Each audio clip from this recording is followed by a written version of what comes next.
Hello everyone, I welcome you all to IS शास्त्र platform. My name is GS Gill और आज की class में हम बात करेंगे कि क्या आर्टिकल 370 जिसको गवर्नमेंट ने 5 अगस्त 2019 को एब्रोगेट किया था, उसकी एब्रोगेशन को रिवर्स करके आर्टिकल 370 फिर से अप्लाई हो सकता है या नहीं.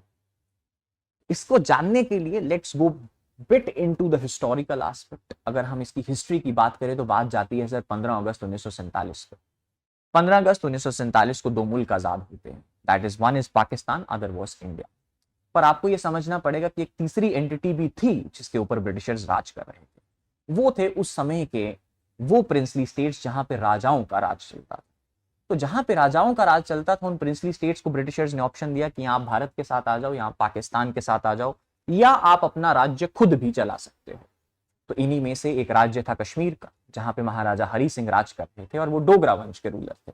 उन्होंने डिसाइड करा कि कश्मीर तो इंडिपेंडेंट रहेगा, ना हम पाकिस्तान के साथ जाएंगे ना भारत के साथ जाएंगे. इसी डिसीजन के चलते हुए 4 मंथ बाद एग्जैक्टली अगर बात करें तो डेट आती है जी 20 अक्टूबर 1947 की. उस दिन कुछ ऐसा हुआ जिससे आज तक इंडिया और कश्मीर के रिलेशंस इंपैक्टेड रहते हैं. हुआ ये कि पाकिस्तान का एक शहर है वजीराबाद, वहां से कम 1500 से 2000 ट्रक कबाइलियों के भर के चल दिए श्रीनगर की ओर. महाराजा हरि सिंह को जैसे ही बस बात का पता चला तो डेट हो जाती है 23 अक्टूबर 1947 और तब तक ये कबाइली उरी में पहुंच गए थे. महाराजा हरि सिंह को जल्दी से जम्मू में शिफ्ट करा गया और महाराजा हरि सिंह जी ने जब ये उरी पहुंच गए तो उरी सिर्फ 100 किलोमीटर की दूरी पे है श्रीनगर से. तो महाराजा हरि सिंह जी ने वीपी मेनन से मदद मांगी. वीपी मेनन ने ये मदद की गुहार लगाई, जवाहरलाल नेहरू से डिस्कस करा, उन्होंने सरदार वल्लभ भाई पटेल से डिस्कस करा और साथ ही मीटिंग में थे उस टाइम के governor general that was Lord Mountbatten. आपको ये जान के सरप्राइज होगा कि लॉर्ड जो अपने जवाहरलाल नेहरू थे और सरदार वल्लभ भाई पटेल थे वो मान भी गए कश्मीर की मदद करना, लेकिन उस टाइम के ऊपर जिन्होंने मना किया था वो थे लॉर्ड माउंटबेटन. लॉर्ड माउंटबेटन का ये कंसर्न था जी कि अभी तक कश्मीर भारत का हिस्सा नहीं. अगर हम कश्मीर की मदद करने जाएंगे तो हमें अपनी आर्मी एक फॉरेन लैंड पे उतारनी पड़ेगी और वो वायलेशन हो जाएगा इंटरनेशनल नॉर्म्स का. और इंडिया जो एक नया नया आजाद मुल्क हुआ है, जो डेमोक्रेसी की गुहार लगा रहा था इतने वक्त से, उसके लिए, उसकी इंटरनेशनल इमेज के लिए ये सही नहीं रहेगा. और ये चीज आपको इस कंटेक्स्ट में भी देखनी है कि इस 1947 के 2 साल पहले ही यूनाइटेड नेशंस का फॉर्मुलेशन हुआ है. ठीक है जी. उसके बाद जब ये बात होती है तो वीपी मेनन जी जाके महाराजा हरि सिंह को दिल्ली से फ्लाइट लेते हैं. रात को 26 अक्टूबर को 1947 को वहां पे पहुंचते हैं और उनको बोलते हैं कि हम आपकी मदद करेंगे लेकिन ऑन वन कंडीशन कि आप ये बात मान जाइए कि आप भारत के साथ आओ. उसके लिए भारत के साथ आने के लिए फॉर्मली उनको एक चीज साइन करनी थी, एक डॉक्यूमेंट साइन करना था जिसको बोलते हैं इंस्ट्रूमेंट ऑफ एक्सेशन. एक्सेशन का मतलब होता है जी कि हम आपका हिस्सा बनते हैं. तो महाराजा हरि सिंह ने उस दिन, उस रात को, 26 अक्टूबर की रात को वो साइन तो करा, लेकिन महाराजा हरि सिंह ने बहुत कंडीशनैलिटीज के साथ उसे साइन करा. उनमें कुछ कंडीशनैलिटीज ये थी, मैं आपको बाकी राज्यों की एग्जांपल लेके समझाता हूं कि मान लीजिए भारत की जो सेंट्रल गवर्नमेंट है, अगर वो भारत के दूसरे राज्यों के लिए कुछ भी लॉ बनाती है तो बिना उन राज्यों को पूछे हुए वो वहां पे अप्लाई होगा. लेकिन महाराजा हरि सिंह ने बोला कि सिर्फ 4 चीजों को छोड़कर इंडियन गवर्नमेंट कुछ भी लॉ बनाती है कश्मीर के ऊपर, हमारी गवर्नमेंट को पूछे बिना वहां पे अप्लाई नहीं होगा. उसमें 4 चीजें रखी गई. पहला था डिफेंस, देन थे फॉरेन अफेयर्स, तीसरा था अगर किसी दूसरे मुल्क के साथ रिलेशन बनाना है, that is friendly relations with the foreign neighbours, and lastly थी करेंसी. इन 4 को छोड़ के, इन 4 पे भी आपको हमारे साथ कंसल्ट करना पड़ेगा, लेकिन इन 4 को छोड़ के भारत के संविधान की अगर कोई भी प्रोविजन आपको जम्मू कश्मीर में अप्लाई करनी है तो हमारे यहां की गवर्नमेंट की आपको कॉन्करेंस लेनी पड़ेगी. ठीक है जी. तो इन्हीं बेसिस के ऊपर 26 अक्टूबर 1947 की रात को महाराजा हरि सिंह जी ने ये वाला जो अपना इंस्ट्रूमेंट ऑफ एक्सेशन का डॉक्यूमेंट साइन करा.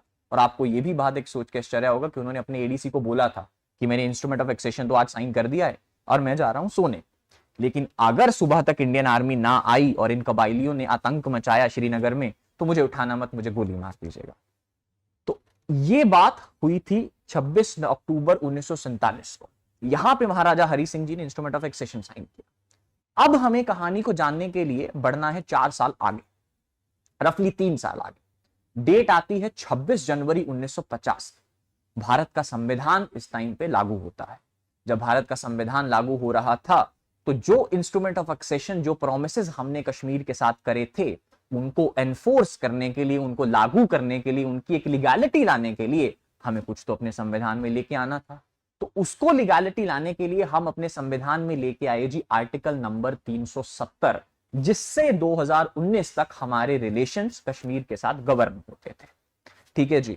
तो अब यहां तक आ गई बात आर्टिकल 370 की। अब समझते हैं जी आर्टिकल 370 है क्या, उसमें दिया क्या गया है।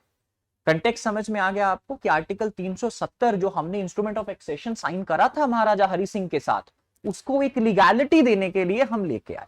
ठीक है जी।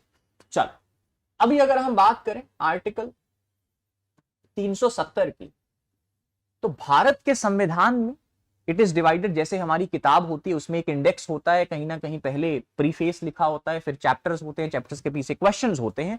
तो इसी टाइप से हमारा संविधान भी डिजाइन है। तो इसमें कुछ पार्ट होते हैं, उसमें कुछ शेड्यूल होते हैं और उसमें कुछ आर्टिकल होते हैं। तो आर्टिकल जो 370 है ये आता है सर अपने पार्ट 21। ठीक है जी। अभी हम देखते हैं कि पार्ट 21 जहां पे हमने आर्टिकल 370 जो हमारे कश्मीर के साथ रिलेशंस को गवर्न कर रहा है उसको डाला, उसका नेचर कैसा है सर, वही तो हमें समझने में हेल्प करेगा ना कि जो गवर्नमेंट का डिसीजन था वो सही था या गलत था। तो आर्टिकल जो अपना पार्ट 370 है वो पार्ट 21 में है। तो आर्टिकल 21 की जो हेडिंग है सर, इसका नाम है वो है सर्टेन ट्रांजिशनल टेम्परेरी, इस शब्द पे ध्यान दीजिएगा, और स्पेशल प्रोविजंस। तो इस पार्ट के अंदर 300 आर्टिकल 70 आया। तो अभी बात भी यही चल रही है कि आर्टिकल 370 परमानेंट है या पार्ट 21 में होने की वजह से वो टेम्परेरी था तो गवर्नमेंट ने हटा दिया तो उससे कोई फर्क नहीं पड़ेगा। यही हमारा सारा डिबेट है सर। तो पहले उससे पहले आर्टिकल 370 को समझते हैं। आर्टिकल 370 में 3 या 4 प्रोविजंस हैं। सबसे पहली प्रोविजन जो आर्टिकल 370 में लिखी गई वो ये लिखी गई कि कश्मीर जो है उसके ऊपर भारतीय संविधान के 2 आर्टिकल लगे। एक आर्टिकल होगा उनमें से आर्टिकल 370, दूसरा आर्टिकल जो भारतीय संविधान का कश्मीर के ऊपर लागू होगा, क्योंकि बाकी राज्यों के ऊपर तो भारत के संविधान के सभी आर्टिकल्स लागू होंगे, लेकिन कश्मीर पे 2 होंगे, आर्टिकल 1 और आर्टिकल 370 370। आर्टिकल 370 तो हम डिटेल में डिस्कस करेंगे। आर्टिकल 1 का मतलब क्या है? आर्टिकल 1 हमारा पहला आर्टिकल है संविधान का। वो बोलता है कि India that is Bharat shall be a union of states.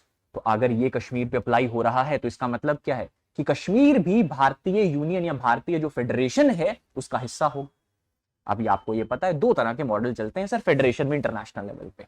एक होता है कमिंग टुगेदर मॉडल कि स्टेट्स आई, पार्ट्स आए, उन्होंने आके सेंटर बनाया। दूसरा होता है होल्डिंग टुगेदर जो इंडिया का सीन था।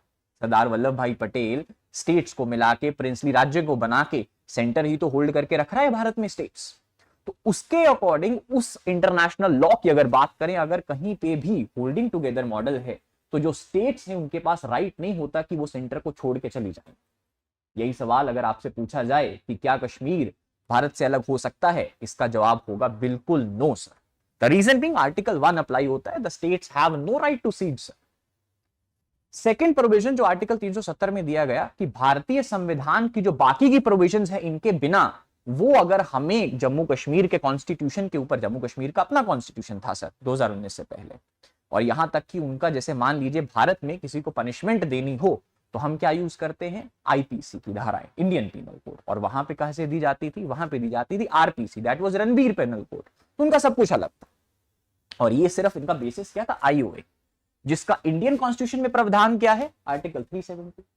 ठीक है जी। तो दूसरी बात जो आर्टिकल 370 बोलता था कि इन सबसे बिना अगर कोई भी भारतीय संविधान की प्रोविजन हमें जम्मू कश्मीर पे लागू करनी है वो कैसे होगी, तो वो होगी सर एक प्रेसिडेंशियल ऑर्डर से। तो वो बोले इंडिया के जो राष्ट्रपति हैं वो एक ऑर्डर निकालेंगे और वो ऑर्डर जब जम्मू कश्मीर की गवर्नमेंट साइन कर देगी तब वहां पे अप्लाई हो सकते हैं। ये दूसरा प्रोविजन है सर।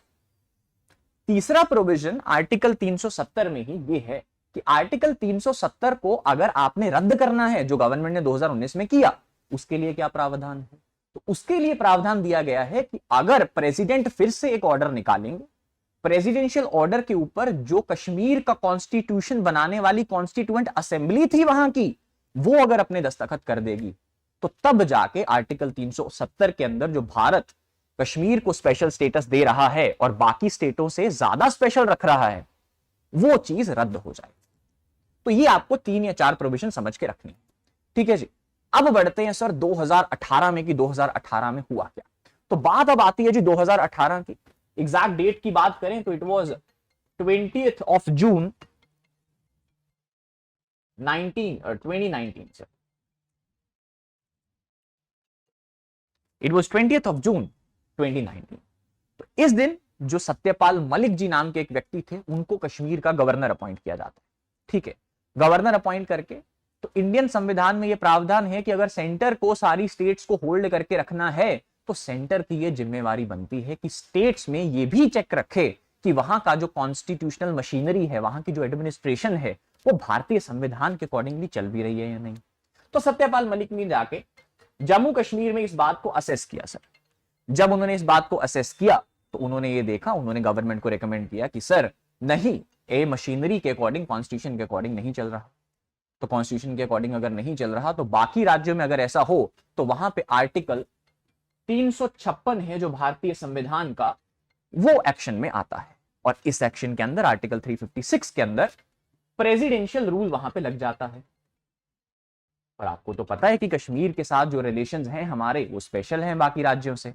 तो इस स्पेशलिटी के चलते हुए क्या हुआ कि कश्मीर के लिए अगर ये वाली प्रोविजन लगानी है, प्रेसिडेंशियल रूल लगाना है, अगर वहां पे एडमिनिस्ट्रेशन सही से नहीं चल रही तो हमें सेक्शन 92 है एक जम्मू कश्मीर के कॉन्स्टिट्यूशन का, उसका प्रावधान भी लेना पड़ता है।